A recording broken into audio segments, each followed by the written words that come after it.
Ideas de mentes geniales. Una peli donde la humanidad ya no pueda tener hijos. Otra del viaje de cuates al que tu mamá no te hubiera dejado ir. Una en donde dirijas al mago más famoso del mundo. No me refiero al mago Frank, amigo editor. Me refiero a Harry Potter. ¿Y qué tal una donde te quedes completamente solo, sin rumbo y flotando en el espacio? Todas ideas geniales en un evento absurdamente genial. Estás a tan solo unos minutos de conocer de cerca al 3 veces nominado al Oscar, el que iba a ser astronauta pero acabó siendo cineasta. Alfonso Cuarón está aquí, en Tag DF, igual que tú. Después de esta plática no serás el mismo.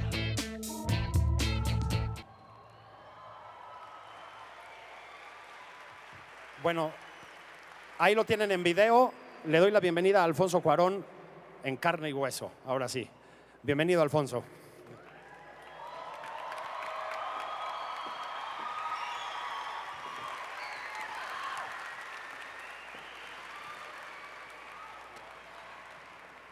No voy a abundar en presentaciones. Nada más les digo esto. Sí, vamos a hablar de cine, pero vamos a hablar de algunas otras cosas. Alfonso, me acabo de enterar que más pasó por el Colegio de Filosofía. Es un hombre que reflexiona y reflexiona sobre la tecnología. Creo que eso, Alfonso, es de lo primero que querías hablarnos, ¿verdad? Bueno, creo que estamos en el contexto ideal para esto. Yo quisiera que para empezar tratemos de imaginar una cosa. Tratemos de imaginar a esos primeros seres humanos.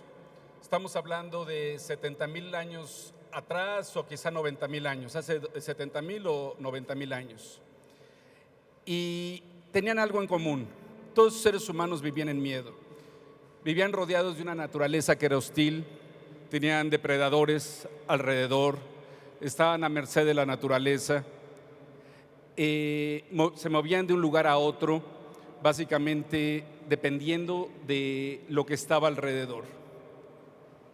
De pronto encontraron que el fuego les daba una cierta seguridad, protegiéndose del frío, pero también protegiéndose de otros animales. Trataron de conservar ese fuego lo más posible. Pero imagínense este ser humano que es un invierno, una noche de invierno, quizás está en una cueva, hace mucho frío, no tienen fuego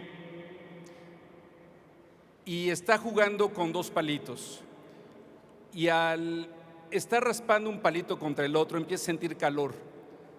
Y ese calor se siente bien. Entonces quizá empieza a tallar 2 palitos y pone su mano para sentir ese calorcito. Y entonces lo sigue haciendo cuando de repente, ¿qué sucede? Una chispa. Y de esa chispa, fuego. De pronto sucede lo impensable. Aprende el ser humano a hacer fuego. Un concepto que por miles de años fue impensable para un ser humano. Ahora tiene fuego, gracias a ese fuego, empieza a controlar, gracias a ese fuego, puede establecerse, puede quedarse en ciertos lugares y empiezan a suceder otras cosas impensables. Pasan miles de años y gracias a tener el fuego, no tiene que estar moviéndose de lugar a lugar. Y sucede otra cosa impensable. Resulta que esos vegetales que come, esas semillas que come, de pronto resulta que, mira, te das cuenta que una vez tiraste una semillita y un nuevo árbol creció. Entonces, ok, yo puedo hacer eso también. Y entonces otra cosa impensable que es la agricultura. Esa agricultura cambia todo. De pronto se crean poblaciones, se crean ciudades, se crean civilizaciones. Y así seguimos en la historia de la humanidad con ideas impensables. Es el fuego, es la agricultura, es la rueda. En algunas culturas, otras culturas la pasaron muy bien sin la rueda. Y así la humanidad siguió por muchos miles de años, hasta que sucedió otra idea impensable. Y eso muy recientemente, hace 500 años aproximadamente, alguien decide tirar un solo concepto. Y muchas de estos estas transformaciones son tecnologías, son herramientas, pero la mayor parte de ellas son conocimiento. Hace 500 años surge un nuevo conocimiento, una nueva idea. Y esa nueva idea es, ¿qué tal si la Tierra no es el centro del universo? ¿Qué tal si la Tierra está dando vueltas alrededor del Sol y el Sol está dando vueltas alrededor de otras estrellas y el universo es infinito? Esa idea, que parece muy simple, era impensable antes de hace 500 años. Antes estábamos acostumbrados que la Tierra era el centro del universo y todo estaba dando vueltas alrededor nuestro. ¿Qué sucede con esa idea, que es una sola idea y muy simple? Ahora nos parece obvia, pero ¿qué es lo que sucede con esa idea? Con esa idea lo que sucede es que todas las preconcepciones cambiaron, y con eso cambiaron las ideas de religión, de ciencia, nace el humanismo. Ideas como la democracia, los derechos humanos, eran impensables antes de esa idea tan simple. De pronto el ser humano no tiene el centro del universo, sino que está perdido en el universo. El humano tiene que tratar de controlar ese universo ahora. Y al tratar de controlar ese universo, curiosamente le da más, entiende que el ser humano está perdido en el universo y el humano quiere darle un centro a ese universo. Y entonces crea la ciencia, el conocimiento. El ser humano se quiere convertir en su propio Dios. La humanidad, en realidad, tú puedes ser un parteaguas donde la humanidad sucede miles de años atrás, desde que empezamos a andar en dos pies, en dos piernas, hasta hace 500 años. Sin embargo, algo está sucediendo ahora, que creo que yo podría llamarlo otra revolución copernicana. Por primera vez estamos viviendo una generación que es totalmente especial. Mi infancia tiene mucho más en común con la infancia de mis abuelos y tatarabuelos que con la infancia de mis hijos. Mi infancia tiene mucho más que ver con esa generación del siglo XVIII que con la generación de jóvenes ahora. Todos estos jóvenes han nacido con un nuevo set de herramientas. Este nuevo set de herramientas son herramientas tecnológicas. Estas herramientas que tienen que ver, sí, con las computadoras y toda la revolución digital, hace que el mundo sea un mundo completamente distinto. Para estos jóvenes, el mundo está al alcance de sus manos. El mundo está en una pantalla. Se crean nuevas formas, las redes sociales y más importante, las relaciones virtuales. Cómo la gente ya tiene relaciones virtualmente, cómo también hay también satisfacciones virtuales. A mí esto me parece muy importante, porque yo sí creo que estamos viviendo en un mundo lleno de problemas, en un mundo que un científico dio un ejemplo la semana pasada, y el ejemplo es que si viniese un asteroide enorme y que lo viéramos por un telescopio, supiésemos que este asteroide va a chocar contra la Tierra en 20 años, los gobiernos de todos los países colaborarían para tratar de hacer algo con respecto de este asteroide. Contratar a Bruce Willis a lo mejor, pero sin embargo, algo está sucediendo ahora, y es que el asteroide ahí viene, y es un asteroide que no viene del espacio exterior, sino que está sucediendo ahora. Es el mundo que hemos creado con las condiciones que hemos creado para vivir, y me refiero a el cambio ambiental, pero también a la densidad de población. Y yo no creo que exista un solo político que pueda cambiar esto, ni que tenga las herramientas para cambiarlas. Sin embargo, yo sí creo que en esta nueva generación de jóvenes es una generación que ha nacido con unas nuevas herramientas y que van a llegar con esas soluciones desde un punto de vista que es impensable para mi generación. Creo que está en las manos de la nueva generación venir con estas soluciones, y creo que también debería estar en las manos de nuestras generaciones, las mayores, de no meternos con ese conocimiento, sino de crear las plataformas para que los jóvenes creen ese conocimiento sin influencia de las generaciones mayores. Este asunto del conocimiento, digo, a lo mejor estoy hablando demasiado para llegar, que creo que es a lo que a ustedes les interesa un poco más, que es hablar de cómo este conocimiento, estas tecnologías, deben de estar al servicio de la creatividad. Las tecnologías no tienen atributos, las tecnologías no son ni buenas ni malas. Las tecnologías no son más que herramientas. Ahora creo que estamos viviendo una época donde todo lo que se necesita es soñar, y a partir de esos sueños tratar de aterrizar esos sueños a partir de la tecnología. Yo espero que en los distintos campos y en las distintas ramas haya gente que utilice esos sueños para lograr unas tecnologías que creen soluciones reales para los problemas que estamos viviendo. Básicamente, yo soy un payaso de circo a final de cuentas. Yo uso estas tecnologías para hacer películas. En la película que acabo de hacer ahora, que se estrena muy próximamente en octubre, se llama Gravity, Gravedad. Era una película que salió de un sueño coescrito con Jonás Cuarón, que es mi hijo. Y cuando lo escribimos tenía todo el sentido del mundo. Vamos a hacer una película de astronautas, y sonaba muy fácil, sonaba a todo dar. El problema fue que cuando empezamos a poner en práctica esa película, nos dimos cuenta que era una película que era imposible. Gente como David Fincher nos dijo que la tecnología estaba en pañales para hacer esa película, que se necesitaban 7 años para desarrollar esa tecnología. Gente como James Cameron apoyó mucho el proyecto, pero pues sí me decía que necesitaba 400 millones para hacer esa película. Yo no estaba en las condiciones ni de esperar 7 años ni de tener 400 millones.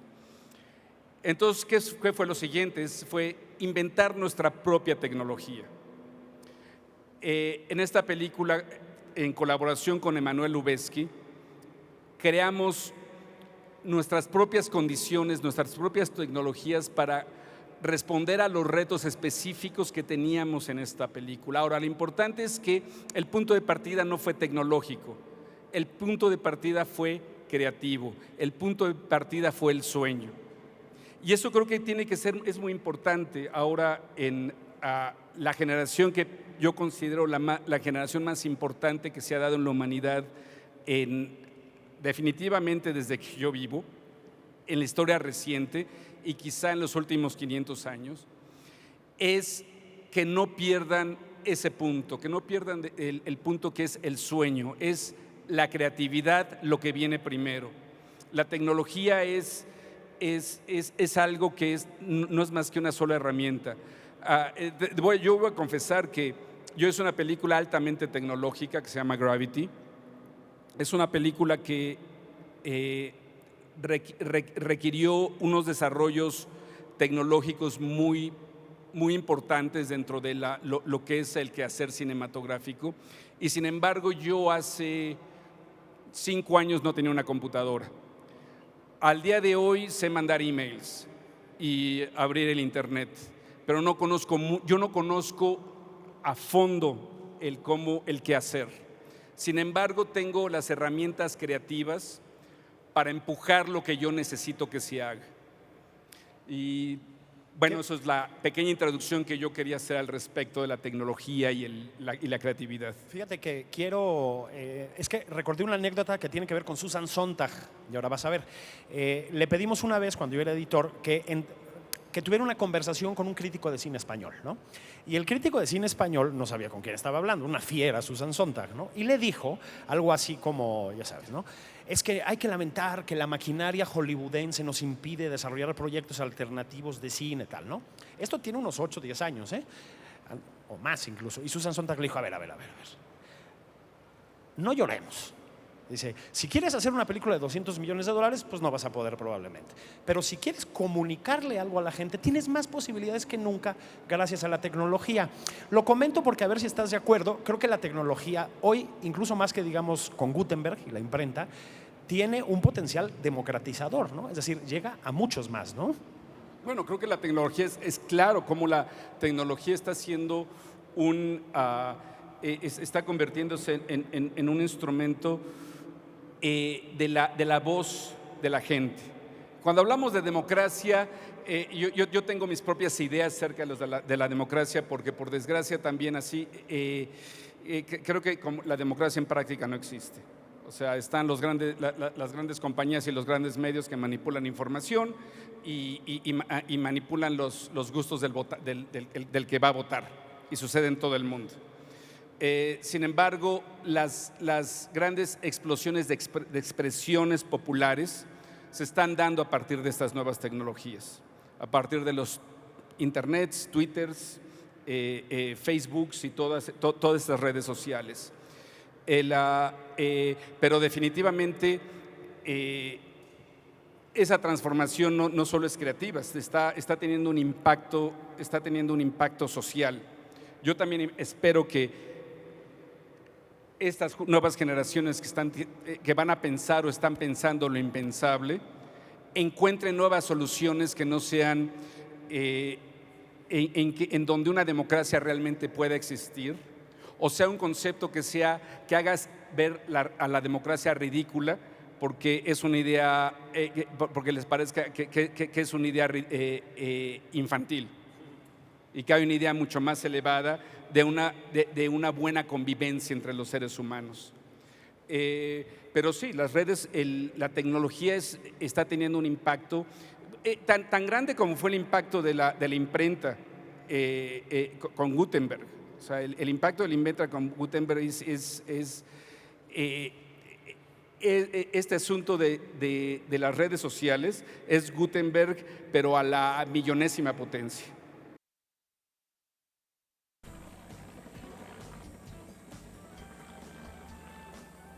José Martín presentaba un cuadro de deshidratación, pero se encontraba bien. Esa noticia tranquilizó a doña Mercedes, su madre, quien ya tenía claro lo que haría al ver a su hijo.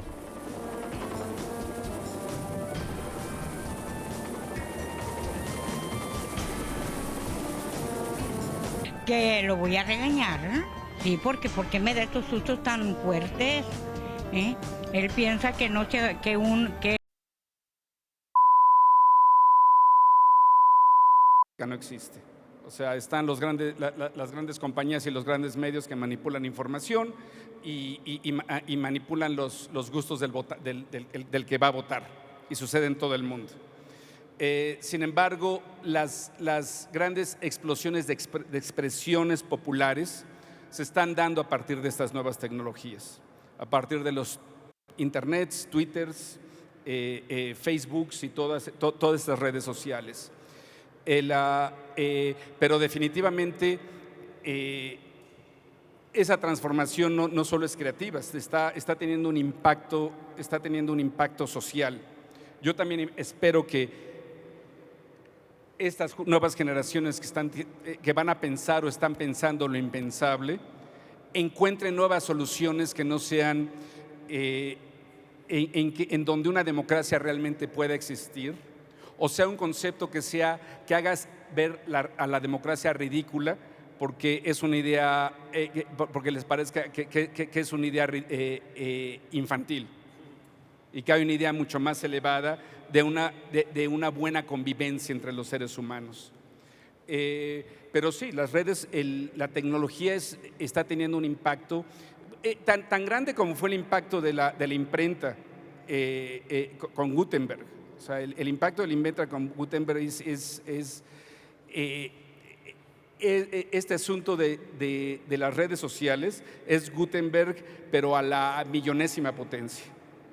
Fíjate que pensaba en ti haciendo Gravity, que es una película que nadie conoce, es uno de los misterios mejor guardados de la actualidad, pero pensaba también en tu Harry Potter, por ejemplo, que es una película que tiene buenos recursos, tiene un elenco extraordinario, desde luego en Niños del Hombre, ¿no? Y dije, bueno, este exalumno del CUEC, ¿no?, de la UNAM, exalumno del Colegio de Filosofía, saltó, digamos, a la gran máquina de fabricar cine, que son los Estados Unidos, con grandes recursos y etcétera, pero no se fue del todo, porque también vuelves y haces y tu mamá también, y tienes por ahí Solo con tu pareja. ¿Te gusta compaginar, digamos, esas dos maneras de hacer cine? Volver a México con recursos relativamente limitados, proponiendo incluso nuevas, las que van a ser después figuras muy importantes para el cine nacional. ¿Necesitas eso? O sea, volver periódicamente. Es más que volver, yo no puedo pensar en una película en cuestión tampoco de volver o no volver, o hacer una película grande o una película pequeña. Es crear, una vez más, tiene que ver con ese sueño. Tienes un sueño y es hacerlo realidad. Y a veces resulta que ese sueño es grande, a veces ese sueño, me refiero en tamaño de producción, otra vez ese sueño, la producción es pequeña. Y hay ciertos sueños que tienen que ver con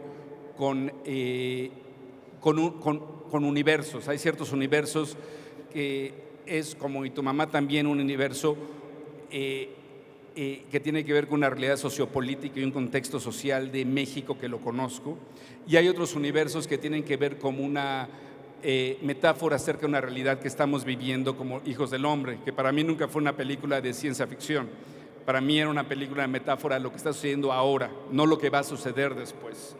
Entonces creo que tiene que ver con el punto de partida, no es ni la tecnología, ni la producción, ni el dinero. Tiene que ver con esa historia, con ese sueño. Creo que con lo que, te lo decía ayer por teléfono cuando platicamos un poco sobre esta mesa, con lo que creo que eres casi primero que cualquier otra cosa, que es, porque hay muchos tipos de directores, ¿no? Y tú eres un director que cuenta historias además con un enorme virtuosismo. Creo que siempre tienes, a ver si me equivoco, creo que independientemente de la película que hagas, siempre la trama, la narrativa, la tienes como en el centro, ¿verdad? Bueno, es que es el punto de partida. Y de hecho, lo que trato de tener en el centro es el cine, la película. Lo que yo sí creo es que el cine, muchas veces digo, y quizá para provocar un poco, que la narrativa es el veneno del cine. Yo creo que casi todo el cine moderno, el cine popular moderno, yo lo defino como un cine que puedes ver con los ojos cerrados. Tú vas a ver una comedia romántica y te puedes entrar en la sala, compras tus palomitas, empiezas a comer las palomitas, la película empieza, cierras los ojos, termina la película y no te perdiste nada. Entendiste toda la película te la contaron. Son como radionovelas. El cine para mí es otra cosa. El cine es un lenguaje propio. Creo que el cine tiene más que ver con la música que con la narrativa, que con el teatro, o tiene que ver más con la música, con el teatro, con la literatura e incluso que con la pintura. El cine tiene que ver con un cierto tiempo, un cierto ritmo y las relaciones emocionales que tenemos con eso.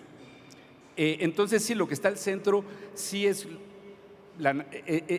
antes que nada, es esta idea abstracta de lo que es el cine, de lo que es una película.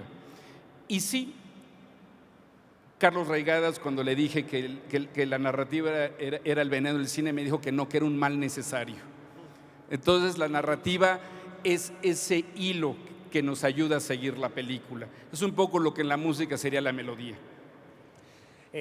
Estaba pensando ahora que hablabas de cómo nos revolucionó Copérnico, y decía, bueno, sobre todo es una, o no sé si sobre todo, pero es de manera muy importante una revolución, digamos, de nuestra conciencia de nosotros mismos. Es decir, de pronto ya no estábamos en un universo controlado, centrado, con límites en el que Dios dictaba las reglas claramente, sino que nos veíamos arrojados a un infinito, pues también un poco angustiante, ¿no? Es decir, esperanzador, maravilloso y angustiante. Y de pronto creo que entendí que una constante de tu cine es precisamente la idea de que los personajes siempre son incapaces de mantener un control sobre su entorno, ¿no? Es como una lucha contra el descontrol. Creo que hay algo de eso. Creo que para mí esos son los personajes interesantes. Además, creo que hay otro asunto, es los personajes que no tienen clara su identidad. Los personajes que están en busca de algo. Sí, algo que es importante, sí, a la vez critico la narrativa, creo que lo que sigue siendo importante es el personaje. Esos personajes son las puertas que te llevan al viaje, con los que tú entras a un viaje y te puedes identificar. Cuando vean Gravity, si es que la van, y ojalá la vean, en realidad la historia, la narrativa es muy sencilla. Lo que era importante para mí es que tú sientas que tú eres ese astronauta perdido en el espacio. Esa película es una película, a final de cuentas, acerca de renacer y los distintos renacimientos que tenemos en nuestra propia vida. Como cuando nos encontramos, nos confrontamos con adversidades, muchas veces morimos un poquito. Y cómo tenemos que renacer y cómo es nuestra actitud la que hace cómo vamos a nacer del otro lado. Son como reencarnaciones, si quieres. Es que si tú piensas, para reforzar un poco esto, ¿no? Niños del Hombre, bueno, habla de un protagonista, Clive Owen, es el actor que de pronto se ve descolocado. En un mundo infértil brota la fertilidad, ¿no? Entonces es un descolocamiento casi existencial, digamos, del personaje.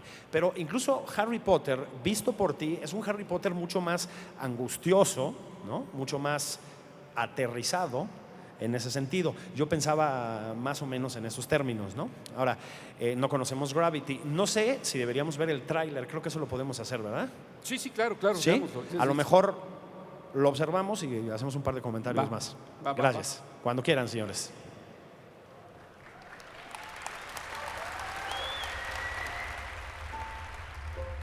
Beautiful, don't you think? What? The sunrise. Terrific.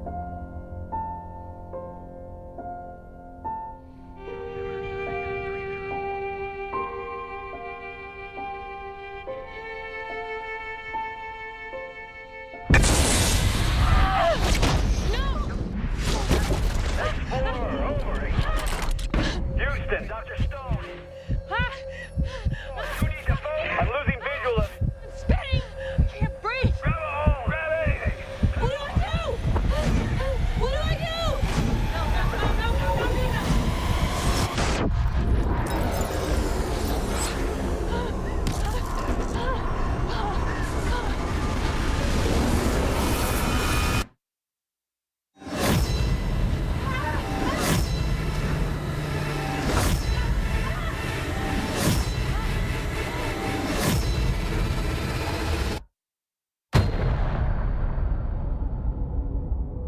Anybody, please copy.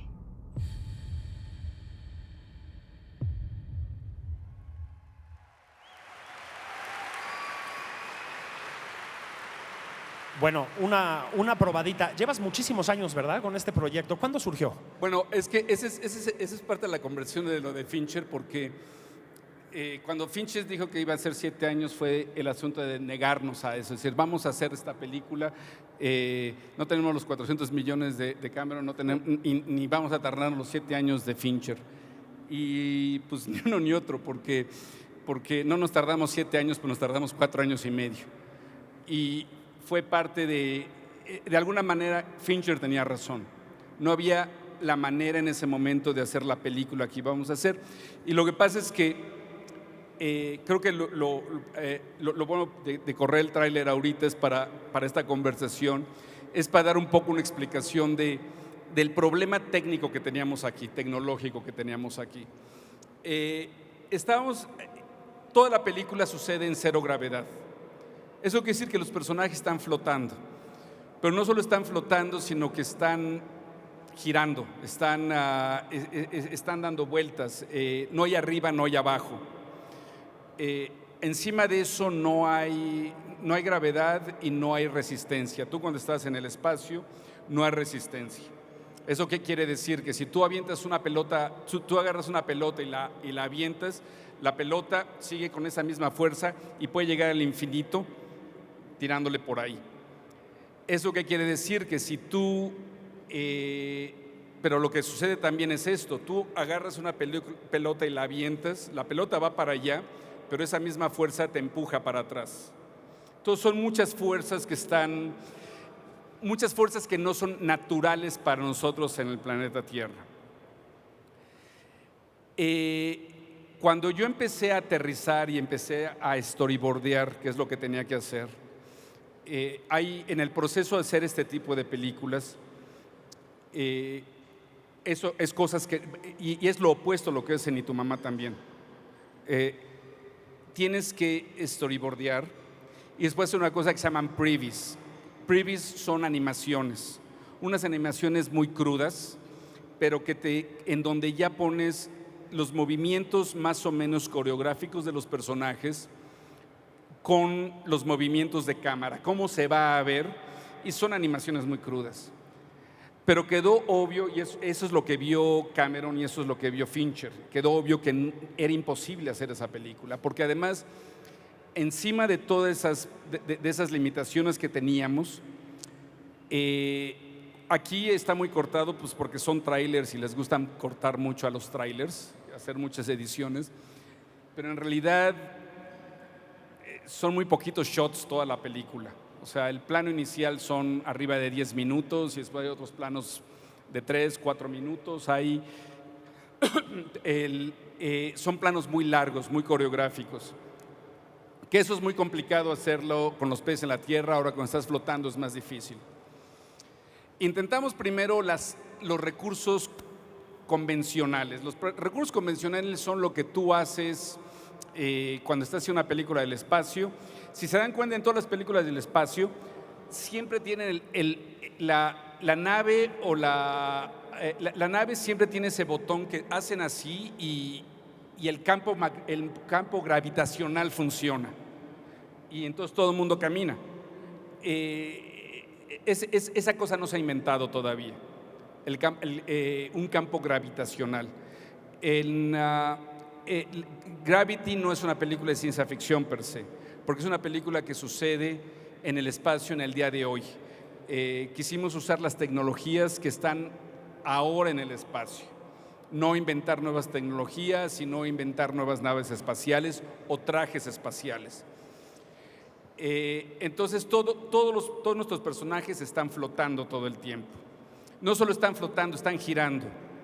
Y entonces, por ejemplo, voy a tomar el micrófono, están básicamente corriendo así. Lo que sucede con eso es que en la manera convencional es que tienes los personajes que están caminando en su nave espacial y salen a reparar algo afuera de la nave y tienes una secuencia que dura muy poco, generalmente las secuencias duran si acaso 3 minutos, que son muy intercortadas y que casi todos con close-ups. Y entonces voltean la cámara, hacen las cámaras al revés y son gentes colgadas en cables. Y bueno, intentamos colgar a los actores primero. Y lo que sucede es que nosotros no estábamos haciendo película de close-up, estábamos haciendo planos muy abiertos, muy largos y muy coreográficos. Y después de 30 segundos, 40 segundos, empezabas a sentir nada más cómo les temblaba toda la cara a los actores por la tensión de estar colgados. Además, se ponían rojos porque la sangre se les va a la cabeza. Y había otro problema, que la posición de estar colgado te limita a esta posición. Y nosotros, una vez más, lo que necesitábamos es que nuestros personajes, como vieron ahí, estén básicamente girando o así, o de frente, digamos, esa es la cabeza. Están todo el tiempo en constante movimiento. Entonces dijimos, bueno, es muy fácil, vamos a mover la cámara alrededor de ellos. No había tecnología que nos permitiera mover la cámara tan rápido alrededor de ellos. Pero había otro problema. Si tú mueves la cámara, tienes que mover las luces. Para dar la ilusión que lo que se está moviendo es el personaje, tú tienes que mover la cámara y las luces en perfecta sincronía. Y tratamos distintos sistemas, pusimos luces y cámaras en ruedas, en lo que se llaman dollies, y mover todo a la vez, y era de una lentitud impresionante, o sea, iba a parecer que la gente se movía así. Y entonces fue cuando fue a explorar qué tecnologías estaban alrededor. Parte de las tecnologías que inventamos fue decir, bueno, para ciertas escenas hay un cierto movimiento que no es tan rápido, pero donde necesitamos perfecta sincronía entre cámaras y luces. Y entonces fue cuando exploramos a los robots que se utilizan para la construcción de coches. ¿Ves esos robots que se ven esos robots que construyen, como lo de Bjork, el video de Bjork? Entonces lo que primero hicimos es colocar la cámara en uno de esos robots y después agarrar otro robot y poner la luz que iba a representar al sol. Porque otra cosa con el Chivo, que es un obseso de luz naturalista, es que no tenía que parecer una película iluminada en el espacio, sino tenía que parecer un documental del Discovery Channel. Entonces, otra luz que representaba el sol y otro robot que tenía todo un rebote para la luz, pintado como la Tierra para que tuviese los colores de la Tierra, que ahí va a ser el rebote de lo que es el rebote de la luz que daría la Tierra. Y entonces creamos una coreografía entre el personaje que no se mueve con robots que se mueven, con robots que se van moviendo alrededor de los personajes en perfecta sincronía. De hecho, ver eso era muy bonito. O sea, el entrar a estos sets que estamos experimentando y ver una persona en medio y todos estos robots con luces y rebotes de luz moviéndose alrededor es realmente muy bonito. Y se lograron logramos con esa tecnología decir, bueno, esto se puede, podemos hacer cierto tipo de shots, de emplazamientos con este sistema. Sin embargo, gran parte de la película sucede con nuestros personajes girando a gran velocidad.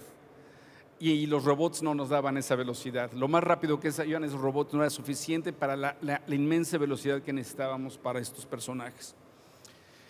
Y fue cuando el Chivo, que es un obseso, Emmanuel Lubezki, empezamos a hablar de cómo las luces de cine ya son luces caducas, que cómo las luces del cine ya son para películas dinosauricas, porque las luces del cine te dan un solo color y la realidad tiene cientos de colores. A lo que voy es que ahora en mi cara no solo tengo la luz que viene de el reflejo de la luz que viene de ahí, pero también tengo pequeños reflejos de este verde que llegan a mi cara y de este beige que llega a mi cara y de este azul que llega a mi cara. Y con la luz del cine es muy limitante porque es un solo color. Y entonces empezamos a experimentar con las LEDs, las luces de LED. De ahí se surgió la idea de que a lo mejor esa era la solución para hacerlos girar. Lo que hicimos fue crear un cubo de 3 metros por 3 metros. Era un cubo cerrado, pero un cubo cerrado de paredes de LEDs. ¿Eso qué quiere decir? Que si tú pones un personaje adentro, ese personaje va a estar iluminado por las LEDs. Después tomamos el pietaje del espacio en donde el sol y la Tierra están girando y los proyectamos en esas luces de LED. Y entonces, ¿qué es lo que sucedió? Tu personaje está parado y todas las luces están girando alrededor de ese personaje. Lo que hicimos entonces a ese cubo abrirle una rendija por donde la cámara podía ver las cosas. Y después, encima de eso, lo que pasa es que esas luces igual tenían que estar en sincronía con la cámara. Y entonces fue donde usamos un robot de esos de construcción de automóviles para poder sincronizar esos movimientos con los movimientos que están sucediendo afuera. Bueno, pero eso es una parte de todo este mecanismo, porque eso solucionó el asunto de cómo mover las luces y la cámara al mismo tiempo. Quedó muy claro también que muy poco de lo que íbamos a poder hacer se iba a poder hacer prácticamente. Que los efectos visuales, los CGs, iban a tener que tener un juego muy grande en todo esto. En muchos de los tiros que ustedes pueden ver, lo único que es real es la cara del actor. Todo lo demás está creado virtualmente. Y el problema que teníamos ahora con el Chivo es cómo vamos a hacer que esa luz que le llega a las caras sea la misma luz que ilumina los trajes. Unos trajes que no existen, unos trajes que se van a crear después digitalmente. Y ahí fue donde la pesadilla comenzó, porque nos dimos cuenta que teníamos que hacer toda la película primero antes de filmarla. En otras palabras, esta película heredó los procesos más pesados de hacer una animación y los procesos más pesados de hacer una película convencional. Lo que tuvimos que hacer es animar toda la película con posiciones de cámara exactas y precisas, iluminar esa iluminación a partir de la iluminación del Chivo. El Chivo iluminó esta animación. Y una vez que hicimos eso, era filmar a partir de todo lo que ya estaba programado. Eso quiere decir que si en la animación los actores tenían, eso que de alguna manera fue escribir en piedra la película antes de rodarla. Eso quiere decir que los actores en la animación habían actuado a cierto ritmo y tenían que respetar ese ritmo en el rodaje. Pero lo que eso se tradujo es que toda la información digital que teníamos en esa animación se tradujo a la iluminación que hicimos en el set. A lo mejor todo esto o mucho de esto suena muy abstracto para muchos de ustedes. Lo que les quiero decir es que y quizá después, cuando salga la película, yo espero tener la oportunidad de poder mostrar con imágenes cómo fue el proceso de eso, que hace todo mucho más claro. Pero lo que voy es que el punto de partida siempre fue creativo y lo demás fue nada más encontrar las soluciones de cómo solucionar esto. Ahora, yo no soy una persona que sepa cómo funciona una computadora. El equivalente de mí a una computadora es un coche. Yo sé cómo manejar un coche. Pero si abres el motor y me pides que lo arregle, yo no sé cómo arreglar un motor. O si me pides que te construya un coche, yo no sé construir un coche. Ahora, yo sé manejar un coche y ese coche puedo también ir a distintos lugares y explorar distintos lugares. Y creo que es lo equivalente. Yo sabía lo que necesitaba, yo venía con las ideas, o el Chivo venía con las ideas, y después había gente que sabe de las luces LEDs, y hay gente que saben de computadores, hay gente que sabe de robots, y esos son los que nos dicen, bueno, no sé si se puede o no se puede, o no se ha podido hasta ahora, pero podemos adaptar y a lo mejor puede hacer lo que estás haciendo. Es notable, ¿verdad? Es notable porque estaba pensando que es tecnología de punta y un proceso casi artesanal por su meticulosidad, ¿no? Por su detalle, por su necesidad de reflexión, digamos, ¿no? Sobre el proceso mismo. A final de cuentas, ya que haces todo eso, tienes que animar la animación final. Ya que terminaste tu película animada, tienes que volver, una vez que filmas, a volver a animar eso, pero animarla de veras. Y para eso es un proceso bien artesanal también. Aunque es digital, aunque estás trabajando con computadoras, eran decenas y decenas de animadores, en donde entraron en un nuevo reto también. Los animadores empezaban a animar todo y lo animaban muy detalladamente. Les decía, sí, pero es que eso está muy bien es realmente bello lo que estás haciendo, pero eso que estás haciendo sucede en planeta Tierra. El problema es que los animadores, como cualquier dibujante, aprenden a dibujar a partir de gravedad.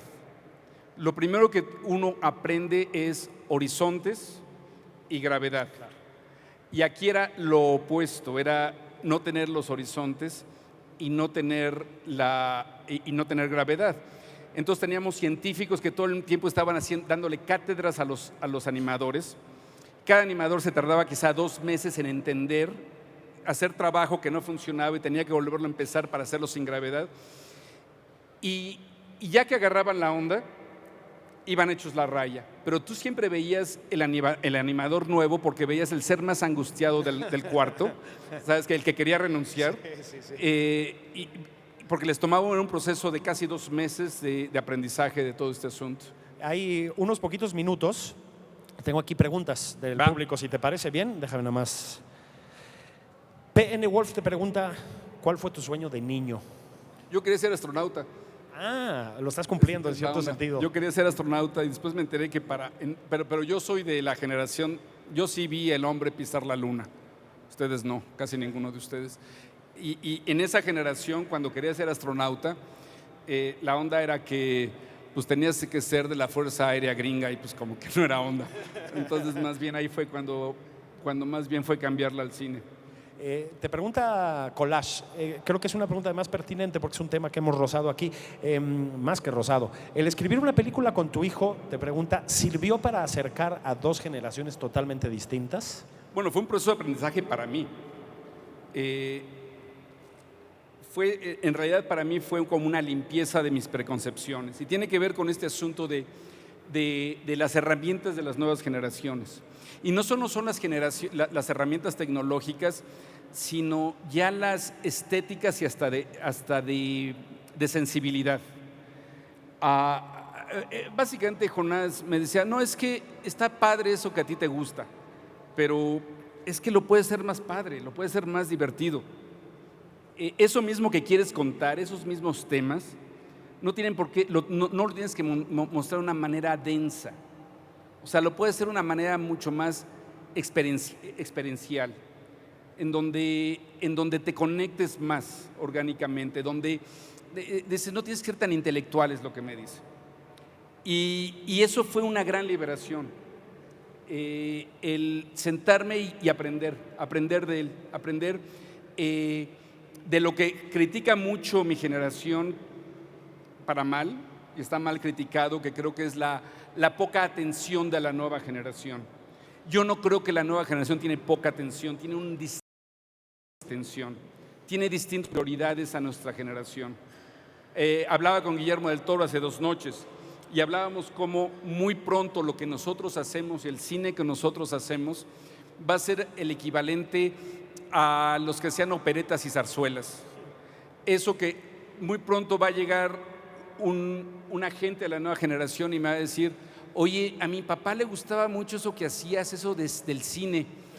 A mí el cine pues no me gusta, es como muy largo, pero a mi papá le gustaba mucho tu trabajo, porque también la nueva generación está enfocándose a otros medios, está enfocándose a redes sociales, está enfocándose a YouTube, a un lenguaje que es mucho más directo, breve, inmediato. Y entonces mucho de eso es lo que trajo Jonás, lo que trajo Jonás en Gravity. Una más.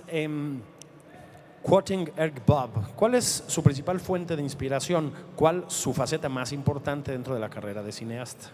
¿Y cuál? Su faceta más importante dentro de la carrera de cineasta.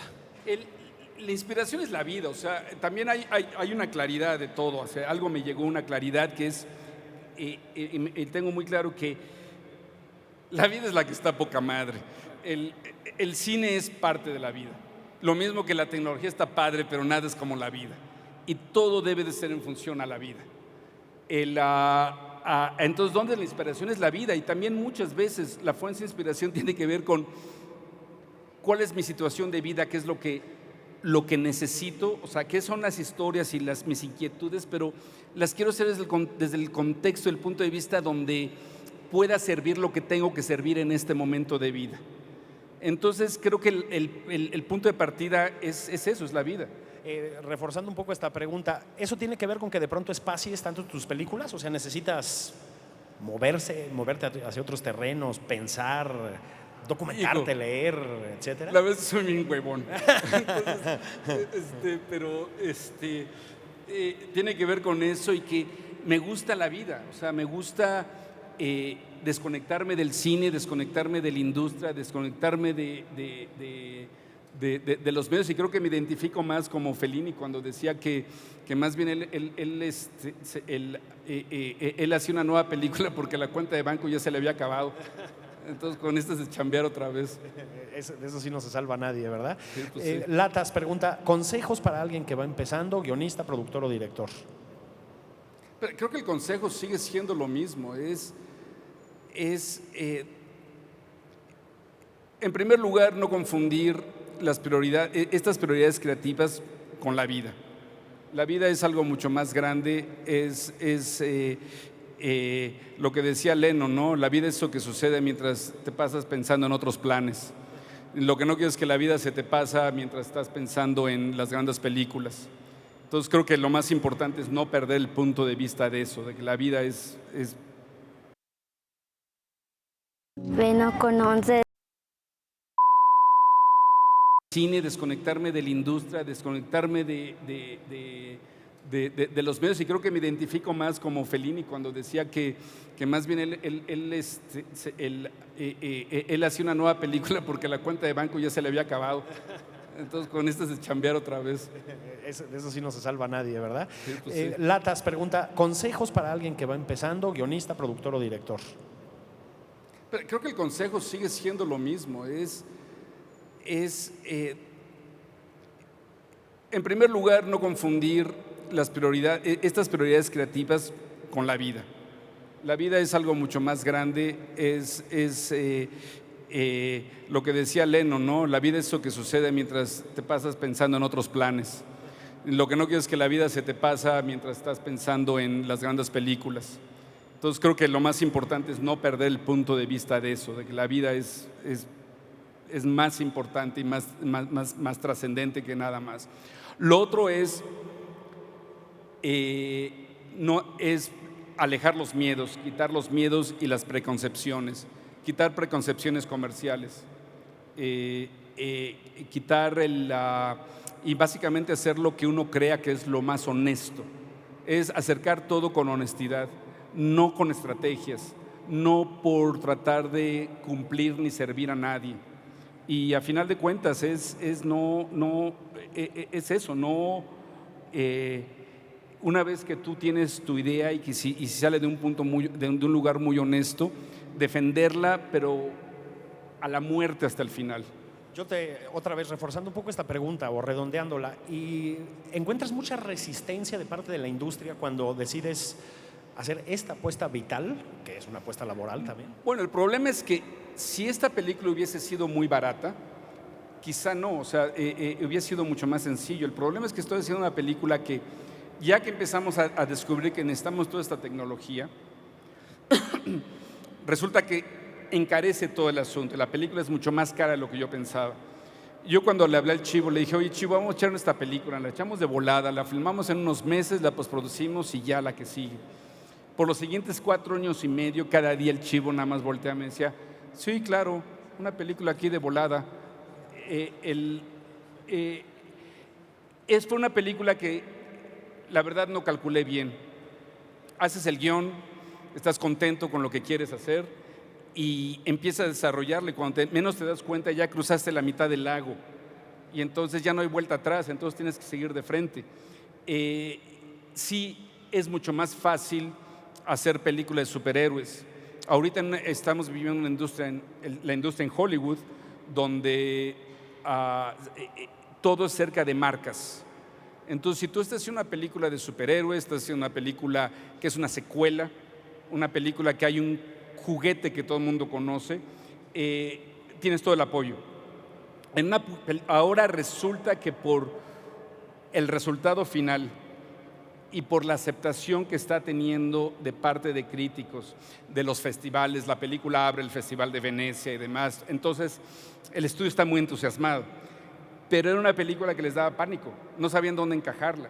Fue de hecho porque decían, es que no sabemos, es un thriller, es un drama, no sabemos qué hacer con ella. Y fue Del Toro el que le dijo al estudio, no sean bueyes, es una experiencia, no la traten de definir como eso. Y en ese sentido es la sensibilidad de Jonás, de que él quería esta película que fuera más como una experiencia, ¿sabes? Algo más similar quizá a un viaje, a subirte a una montaña rusa o meterte en una realidad virtual que definiéndola con los viejos conceptos de que si es un thriller o es un drama. Yo quería preguntarte precisamente del proceso de trabajo con tu hijo. Debe haber sido además muy complicado este guión, por lo que estás narrando. Él, digamos, ¿estuvo muy presente o ha estado muy presente durante el periodo de realización de la película? Totalmente. El punto de partida de la película fue que Jonás está preparando ahorita una película que va a dirigir, su segunda película. Y hace años, cuando hizo su primer tratamiento, me enseñó el guión. Y yo ya sentí esa sensibilidad inmediatamente cuando leí el guión. Y dije, hijo, es que yo quiero hacer algo como esto. Le dije, ayúdame a hacer algo como esto. Dice, bueno, ok, vamos a hacerlo. En realidad el proceso de escritura fue muy rápido, muy, muy, muy rápido. El problema fue el proceso que siguió. Y como ese es un proceso donde estábamos haciendo animación, cuando tú haces una animación, cuando ven a las películas de Pixar, son procesos donde tú estás reescribiendo constantemente, porque tú al hacer tu animación estás viendo cómo están quedando las cosas. Entonces, la ventaja de una animación frente a una película normal es que puedes seguir ajustando. Y entonces Jonás estuvo involucrado en todo ese proceso. Incluso después dentro del rodaje, ayudando un poco en adelantar lo que podría haber sido una segunda unidad. Pues Alfonso Cuarón, felicidades a ti, felicidades a tu hijo y sobre todo muchas gracias por haber estado aquí hoy. Ha sido un gusto, de verdad. Muchas gracias a ustedes, qué padre está este evento. Está muy bien, ¿verdad? Sí. Qué bueno que tú lo inauguraste. Muchas gracias. Muchas gracias a ustedes.